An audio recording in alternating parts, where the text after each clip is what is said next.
Well, good evening, everybody. It's so nice to see you all. And I have to say, I'm actually not in Cambridge. I'm cheating. I'm down the road, actually. I'm in Tower Hamlets. So I'm local tonight. So let me just share my screen with you all. This is always the bit that I panic about just so it doesn't work. But hopefully, oh, it's always so fraught. Here we go. Slideshow. Great. Okay, well, first of all, just let me start by saying thank you very much to Anne and Shah for inviting me to talk tonight. It's a real pleasure to be here. And I just wanted to commend everybody, really, for their enormous effort in putting together this Forum of Faith for Newham. I think it's a really commendable project, and it's very exciting to hear about what's going to be happening in Newham. So what I'm going to do, first of all, is just tell you a little bit about myself. So as Anne said, my name is Katherine. I am a researcher at the Woolf Institute in Cambridge, but I'm actually a social psychologist by training, and I'm very interested in moral behaviour. So that is the ways that people decide what's right and what's wrong, and in particular, how their group affiliations determine their moral framework. So I joined the Woolf Institute in March 2019, which feels like a lifetime ago. And here is a picture of our lovely home in Cambridge at the top there. And as Anne said, we were founded in 1998 by Ed Kessler, OBE, who was pictured there on the bottom with our patron, the Princess Royal. And our motto for the past 20 years has very much been the betterment of relations between religion and society through education. So as I said, I joined as a researcher in 2019, and I was hired primarily to work on a project called Measures of Success. Now, this is a 2-year project, and the goal really is to develop a set of indicators that will assess the impact or the success of interfaith engagement initiatives. And the ultimate outcome is going to be a practical resource or handbook for interfaith practitioners that will really help them to guide and evaluate and measure the impact of their projects. So having told you a little bit about me, I'm going to start with a question. And that question is, what is interfaith engagement? So I mean, even within Newham, there are multiple activities that go on that are all sort of vaguely sort of have an interfaith flavour, but what's the thing that really binds them together? And interfaith engagement is sort of roughly defined as activities that are cooperative and constructive that involve interactions between different religious traditions. These can take place at multiple levels, so between individuals, at a local level, at a national level, even global levels. But ultimately, at their heart, they're all geared towards addressing and making better really critical social problems that are occurring in society. So, having tried to be a bit clear about what I mean by interfaith engagement, I have another question, which is, why do it? Why do interfaith? Well, first of all, let's just think about the context of Newham, for example. So, Newham is an extraordinary borough. It is the most religious borough in the UK, according to the 2011 census data. And as we can see from these 2 handy graphs, which I have to say I stole off the internet and didn't do myself, but I'm sure they're fine. As we can see, the national level for people who class themselves as religious is 68%, but Newham is much, much higher. So there's an extraordinary amount of religious activity and belief going on within this borough. So 84% of participants in Newham class themselves as having religious belief and religious background and tradition. So what we can see here is that in Newham alone, because we have this extraordinary 36 kilometres of very densely populated area with a multitude of different faith groups and cultures represented, it's imperative and it's important that we learn how better to foster understanding between these different groups so that we can all live well together. And moving away from Newham now and just looking at interfaith more broadly, the question again is, well, why should we do it then? So in Newham, we could just say, well, there's lots of people from different faiths, so we may as well get on with it. But what are the actual benefits of doing interfaith activity?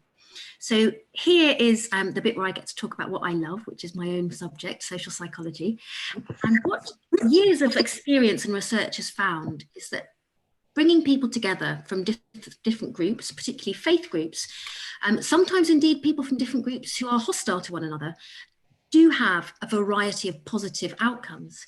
In particular, it's been found that sort of interfaith engagement increases people's perspective taking and their empathy. So what we see here is people really, they're more able to walk in somebody else's shoes, for example, see something from somebody else's perspective. Also, interfaith engagement has been shown to promote an appreciation of group differences. And this includes highlighting any structural inequalities between groups that might exist. So not only do we promote coming together around our similarities, it's also important that we recognise the differences and inequalities. Research has also found that intergroup activity and interfaith engagement enhance people's sense of similarity with other group members. So it breaks down this really problematic us versus them type thinking. And moreover, it provides motivation for us to build bridges and alliances between the groups. We decrease our stereotyping. And as a result, there's an increase in trust between different faith communities and a facilitation of relationships, which obviously leads to enhanced communication between groups that may not have previously been in discussion with each other.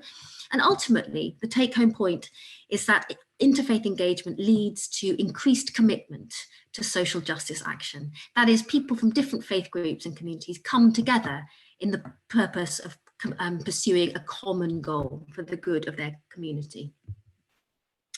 So, having told you how wonderful all these benefits are and what rewards there are to be reaped, I'm just going to sort of now tell you that it's a difficult game. Interfaith activity is very, very hard. And yes, there are all these positive outcomes, but as anyone who's actually done any interfaith will tell you, it is very difficult. And there are significant challenges that interfaith practitioners face. And of all the people that I've spoken to during my research, 3 main challenges pop up. That's not to say there aren't more, but I'm just going to focus on the 3 challenges tonight. The first one for people involved in interfaith is, what does success look like? What are you trying to achieve? I mean, is it just you run a project within a budget and every week a certain amount of people turn up? In a way, that's some kind of useful information, but it doesn't really give us any idea of the success that people are trying to achieve, which normally involves more sort of social-minded goals or psychological changes within participants. Now, the second problem is, once you've defined what you're looking for in terms of success, how on earth do you measure it? So for many people involved in interfaith, they often have sort of very worthy, lofty goals like, increase social cohesion or, better communication between faith groups. And that's very admirable. But then my question would be, well, how on earth do you measure that? How on earth can you measure whether you've actually achieved what you set out to do? The third problem is one that I find particularly interesting. And this is, how can we link any changes across levels? So let me just break that down. So what often happens in the interfaith literature, or from people that I've spoken to, is that you hold an interfaith initiative, and over the course of a certain amount of time, the people in that project do undergo really profound change. Their attitudes change, they decrease their stereotyping, there's real sort of quality relationships start to develop. But the problem is, what happens when the project finishes? When those people go back into their communities? And what happens all too often, unfortunately, is that these initial changes don't translate or transfer out into the wider community. So obviously people engaged in interfaith presumably want to have some kind of impact at a social level. So what we've really got to do is work out how we can make these individual changes relate across a broader society. Otherwise, ultimately, what is the point? What is the point of changing one person's outcomes and attitudes if that person then can't affect the outcomes and attitudes of everybody else in their local community? So, as I was saying, as part of my research for measures of success, I have spent quite a lot of time interviewing key players in UK interfaith. And I asked with them the question, what does success look like for them? So I was really interested in trying to sort of understand what the first problem is, how we can tackle the first problem, which is, how do you define success? What does it look like? And it turned out that for practitioners of interfaith, success is more than just the number of people that turn up. the budget, etc., etc. For them, success in interfaith engagement involves profound psychological change. That is, the participants themselves undergo some kind of transformation. Their attitudes change, their beliefs are revised. So it really has quite a profound influence on their actual identity and set of beliefs.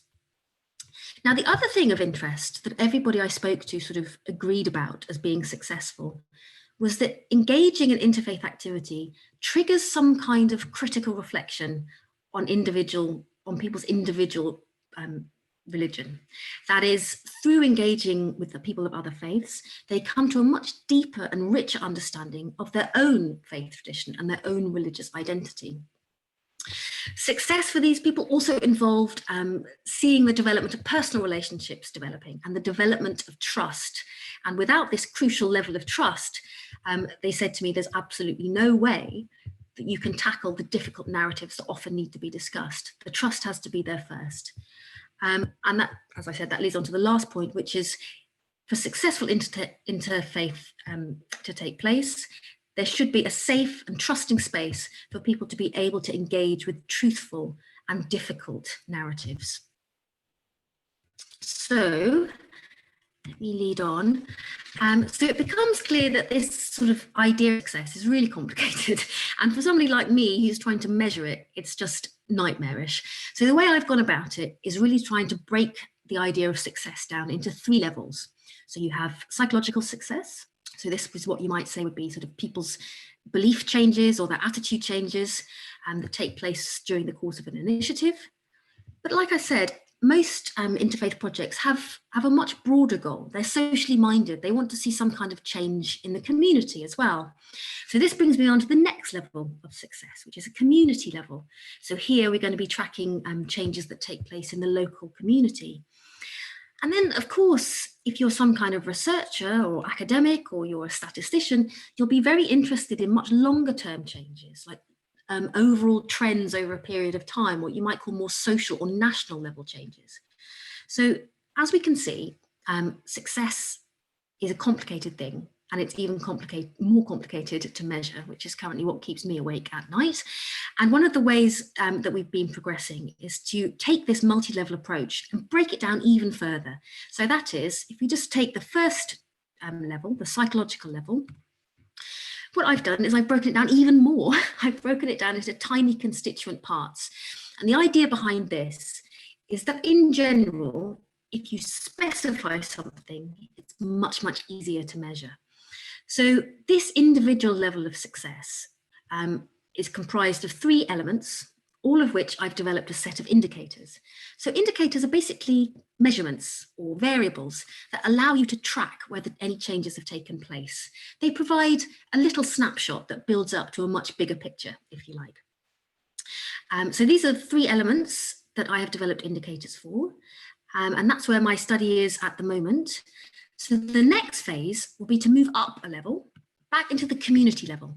And again, we're going to apply exactly the same methodology. We're going to break the community level down into 3 constituent elements and devise sets of indicators to nestle within those 3 elements. So that allows us not only to measure change at all these different levels so that we have a much more easy way of measuring something really complicated and chaotic, but we can also track how the changes take place from the psychological up to the community, up to the national level, which is going to be really useful for people involved in interfaith activity. And I want to end again just by saying thank you very much for inviting me. And I'm just so excited to hear about the Forum of Faiths, which hopefully we'll hear about in more detail later on. And I wanted to end by saying happy Interfaith Week to everybody. And please, if you do have any questions or comments, you can always contact me on the email below. I'd be delighted to hear from you. And that's it from me. Thank you.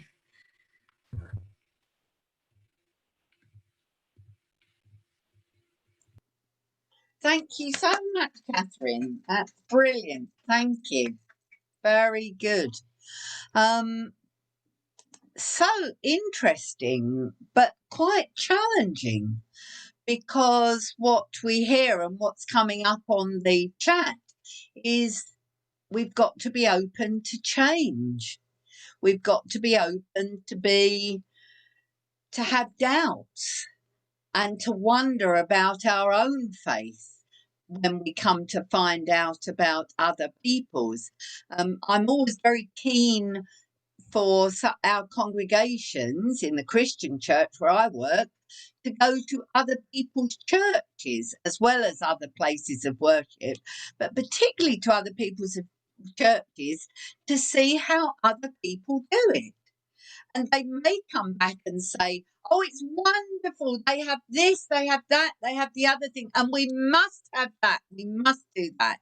Or they sometimes come back and say, you know, it was really weird how they did so and so. And I'm so glad that we don't do it like that. But actually, if they'd not gone, they would never have known.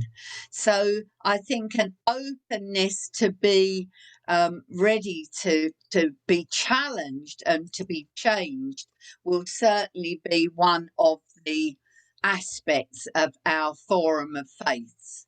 And thank you very much. I hope you'll be a critical friend and come along this journey with us as we do it. Be delighted.